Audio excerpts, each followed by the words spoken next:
Good evening class. Last class में मैंने आपको एक्सरसाइज 8.1 के सॉल्यूशंस प्रोवाइड किए थे। हम लोग चैप्टर 8 स्टार्ट कर दिए हैं, कोऑर्डिनेटर्स पढ़ना।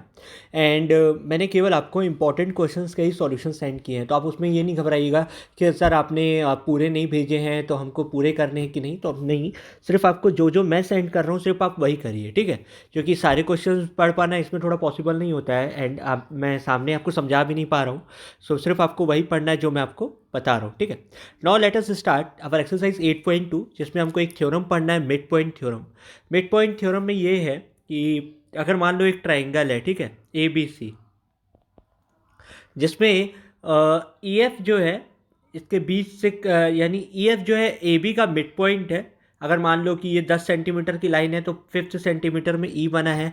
उसी प्रकार ए सी जो है वो ई एफ का मिड पॉइंट है, सॉरी एफ जो है वो ए सी का मिड पॉइंट है, ठीक है। तो इसमें ये बोलता है कि यदि ई एफ जो है वो इस दोनों का मिड पॉइंट है, ठीक है, तो इसमें यह है कि ई एफ जो रहेगा इसके पैरेलल रहता है। ई एफ क्या रहता है, बी सी के पैरेलल रहता है, यानी E F is parallel to B सी।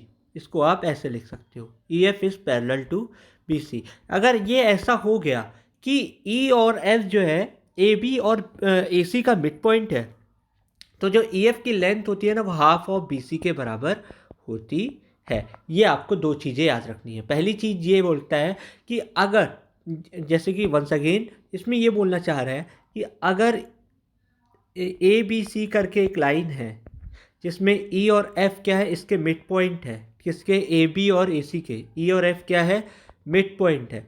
तो यूजुअली क्या बोलता है कि E F will be parallel to B C. Parallel to B C का मतलब ये है कि ये एंगल और ये एंगल इक्वल, ये एंगल और ये एंगल इक्वल, ठीक है। ये दोनों एंगल क्या रहेंगे, आपस में इक्वल रहेंगे। साथ ही साथ में इसमें ये कहना चाहता है कि ई एफ जो रहेगा वो हाफ ऑफ बी सी के बराबर रहेगा, हाफ ऑफ बी सी के बराबर रहेगा। तो इतना आपको इसमें याद रखना है। So the theorem 8.9 it says that the line segment joining the mid point of two sides of a triangle is parallel to the third side. Line segment joining the mid points of two sides of a triangle is parallel to the third side. यानी अगर एक line segment है जो इसके mid point को छू रहा है तो थर्ड के क्या होगा, पैरेलल होगा। तो ये आपको याद रखना, फर्स्ट थ्योरम। सेकंड में बोल रहा है the line drawn through the mid points of one side of a triangle is parallel to the another side bisects the third side. The line drawn through the mid point of one side of a triangle, यानी इसमें ये बोल रहा है कि यदि एक line, एक ट्रायंगल है, इसके मिड पॉइंट से एक लाइन बना रहे हो जो कि ऐसे जा रहा है, और ये मेरे को पता है कि ई जो है ए बी का मिड पॉइंट है, लेकिन और ये भी पता है कि ई एफ जो है वो पैरेलल है किसके, बी सी के। तो एफ क्या रहेगा, इसका मिड पॉइंट रहेगा। तो ये वाइस वर्सा बताना चाह रहा है, ठीक है।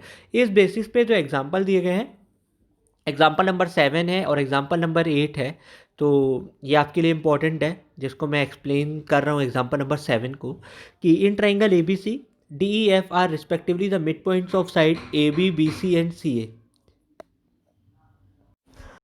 AB, BC and CA show that triangle ABC is divided into four congruent triangles by joining DE and F। यानी इसमें आपको ज्वाइन करके ऐसे कहा गया कि ये चारों जो है कॉन्ग्रेंट है। कॉन्ग्रेंट है यानी प्रॉपर इक्वल है, सब कुछ एक जैसे, तो वो आपको करने को बोला है।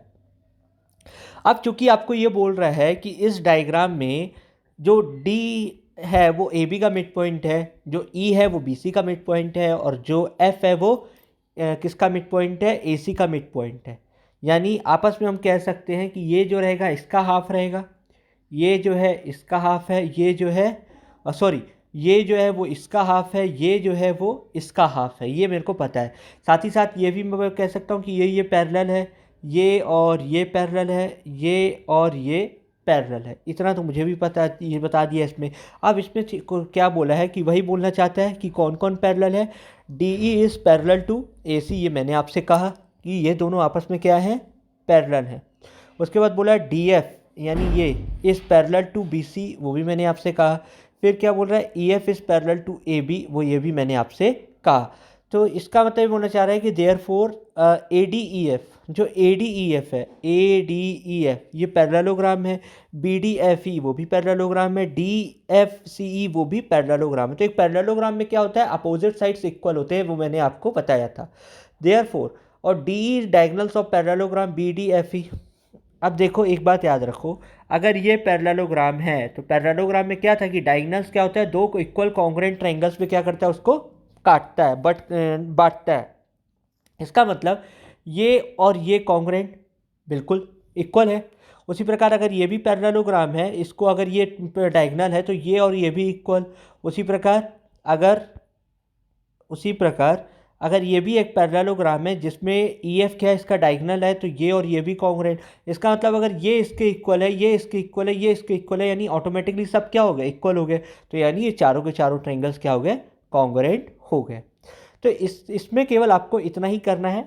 अब मैं आपको सॉल्यूशंस प्रोवाइड कर रहा हूँ क्वेश्चन नंबर 1, क्वेश्चन नंबर 4, यानी आपको क्वेश्चन नंबर 2 और 3 नहीं करना है, ये याद रखना, 2 और 3 नहीं करना है। Question number 1, question number 4, question number 5, question number 6 और क्वेश्चन नंबर 7, यानी ये 5 क्वेश्चन ही आपको करने हैं, बाकी के 2 क्वेश्चन आपको नहीं करने हैं, ये याद रखना है, ठीक है। इसके सॉल्यूशंस मैं आपको प्रोवाइड कर रहा हूँ, तो इसको आप लोग अच्छे से फेयर कॉपी में करिए।